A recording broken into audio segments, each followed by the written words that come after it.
بسم اللہ الرحمن الرحیم۔ ان حالات میں ایک طرف 12 سال عبداللہ ابن زبیر نے حکومت کی اور عبداللہ ابن زبیر کا کردار بنو امیہ سے بھی زیادہ پستر تھا۔ یہ 12 سالوں میں مدینے میں عبداللہ ابن زبیر نے اہل بیت رسول پر سب سے زیادہ سختیاں کی، یہاں تک اس نے پوری کوشش کی کہ تمام اہل بیت رسول کے گھروں کو جلا کر خاکستر کر دیا جائے، جلا کر راکھ کر دیا جائے۔ اسی طرح سے ان کو نظر بند رکھا ہے۔ امام سجاد کی جس طرح سے بنو امیہ کے حکمرانوں نے پابندی عائد رکھی ہے، اسی طرح سے عبداللہ ابن زبیر نے جو 12 سال یہ امام سجاد کے زمانے میں 2 حکمرانوں نے حکومت کی، ایک طرف بنو امیہ کی حکومت چل رہی ہے، عبد الملک بن مروان کی حکومت چل رہی ہے، ساتھ ہی عبداللہ ابن زبیر کی حکومت چل رہی ہے۔ یہ عبداللہ ابن زبیر جس سے متعلق مولا متقیان نے فرمایا تھا کہ زبیر اپنے بیٹے عبداللہ کے بالغ ہونے سے پہلے ہم اہل بیت میں سے تھا۔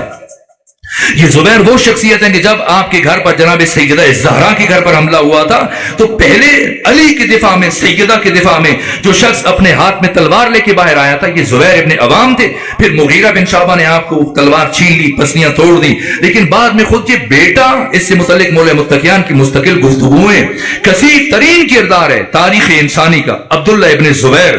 یہ عبداللہ ابن زبیر کیا کیا امام سجاد کے ساتھ ان مشکل حالات میں، اور جیسی 73 ہجری میں حجاج بن یوسف نے عبداللہ ابن زبیر کو قتل کیا، اب عبد الملک بن مروان کی حکومت آ گئی۔ عبد الملک بن مروان جو حافظ قرآن تھا، مفسر بھی تھا، اور اسے حمامۃ المسجد کہا جاتا تھا، یعنی مسجد کا کبوتر۔ یہ ہر وقت مسجد میں بیٹھ کر قرآن کی تلاوت کرتا رہتا تھا، لیکن جیسی 64 ہجری میں اس کے باپ کی موت ہوئی ہے، مروان بن عبد الملک کی موت ہوتی ہے، اور جسے اس کو مسجد میں جیسی خبر پہنچتی ہے تو فوراً سے اس نے قرآن کو بند کر کے ایک طرف جیسے انسان پھینک دیتا ہے۔ یہ جملہ کا ہے قرآن کو پھینکتے ہوئے عبد الملک بن مروان نے کہ ہاذا فراق بینی و بینک، یہ تمہارے میرے درمیان جدائی ہے، اب زندگی میں کبھی دوبارہ تمہیں اپنے ہاتھ میں نہیں اٹھاؤں گا۔ اور پھر 86 ہجری تک 22 سال اس نے حکومت کی، اور 22 سالوں میں ایک مرتبہ بھی عبد الملک بن مروان نے قرآن کو اپنے ہاتھ میں نہیں اٹھایا۔ اور 22 سالوں میں جو اس نے ظلم کیے، 73 ہجری میں حجاج بن یوسف کو جو منتقل کیا، یہ حجاج بن یوسف نے جو 2 سالوں میں جو کام کیا اہل مدینہ کے لیے، آپ حیران ہو جائیں، وہ جملے میں ممبر سے بیان نہیں کر سکتا جو اس نے تقریر کی۔ اور اس نے اپنی تقریر میں کہا کہ دنیا کا نجس ترین اور پلید ترین شہر اس وقت اگر جو وجود رکھتا ہے وہ مدینے کا شہر ہے، جس میں کوئی خوبی نہیں ہے، اور اگر مجھے امیر المومنین عبد الملک بن مروان مجھ کو اجازت دے دیں تو میں اس شہر کو صفحہ ہستی سے مٹا دوں، سر بمہر کر دوں، ہمیشہ کے لیے نابود کر دوں، لیکن مجھے عبد الملک بن مروان نے اجازت نہیں دی۔ اور پھر اس نے جو ظلم کیے وہاں پر مدینہ میں 2 سالوں میں، اور اس کے بعد جو جملے کہے وہ عجیب ہیں، کہا اس شہر میں سوائے کثافت اور گندگی کے کچھ نہیں ہے، 2 چیزیں جس پر تم اتراتے ہو، ایک یہ ممبر پڑا ہوا ہے جو کہتے ہو کہ اس پر تمہارا محمد، نعوذ باللہ خاکم بدان، لیکن یہ تاریخی لفظ ہے، جہاں پر تم کہتے ہو کہ ہمارا نبی محمد بیٹھا کرتا تھا، یہ لکڑی کے کچھ ٹکڑے پڑے ہیں، اور ایک یہاں ایک قبر ہے جس میں کچھ بوسیدہ ہڈیاں ہیں، وہ شخص جس کا نام محمد ہے۔ اس کے علاوہ تمہارے شہر میں کیا ہے، اسے میں نابود کر کے رکھ دوں۔ اور خود اس کے بعد 75 ہجری میں 2 سال گزرنے کے بعد جب عبد الملک بن مروان آیا، جو اس نے تقریر کی، تمام مورخین نے، مسعودی نے، یعقوبی نے، ابن خلدون نے، طبری نے، باقی امام شمس الدین ذہبی نے، سب نے نقل کیا کہ اپنی تقریر کی عبد الملک بن مروان نے مدینے میں کھڑے ہو کے کہا اہل مدینہ پہچان لو، نہ تو میں خلیفہ سوم عثمان بن عفان کی طرح سے اس طرح سے جو لفظ استعمال کیا میں وہ لفظ نہیں دہرانا چاہتا، بہت ہی نامناسب لفظ استعمال کیا، کہا اسی طرح سے نہ میں حاکم شام کی طرح سے سست فرد ہوں، نہ میں یزید کی طرح سے ابلہ احمق اور نادان ہوں، میں وہ کروں گا کہ جو مجھے کرنا چاہیے، اور تمہارے سر اس طرح سے مجھے تمہاری گردنوں کے اوپر نظر آ رہے ہیں جس طرح سے فصل پکنے کے بعد جب اس کو چننے کا مرحلہ آ جاتا ہے، یہ مرحلہ۔ اور پھر 75 ہجری میں اس نے حجاج بن یوسف کو مدینے سے بصرہ اور کوفہ منتقل کیا، اور دونوں شہر اس کے کنٹرول میں دیے، اور کوفہ میں جو قتل عام کیا 1,80,000 افراد کا قاتل حجاج بن یوسف، اور کتنے افراد اس کی قید میں تھے، 1,00,000 افراد سے زیادہ، جس میں مرد بھی تھی خواتین بھی تھی، جن میں 16,000 افراد مرد و خواتین جن کے پاس زندان میں لباس نہیں تھا، عریاں رکھا ہے۔ یہ تاریخ ہے اسلام کی، یہاں تک ایسے زندان کے نیچے رکھا ہے جس کی چھت نہیں تھی، نہ بارش سے محفوظ رہتے تھے لوگ، نہ گرمی سردی سے۔ یہ ترتیب اس طرح سے یہ جو کوفہ میں کیا ظلم اور بربریت کی، یہاں کوفہ میں 80,000 محبان اہل بیت کو تہدید کیا، اور جب یہ بصرہ پہنچا اور وہاں پر 2,000 افراد کو اپنے ہمراہ لے کر گیا، لیکن خود اکیلا گیا اور اپنا چہرہ ڈھانپ کے گیا،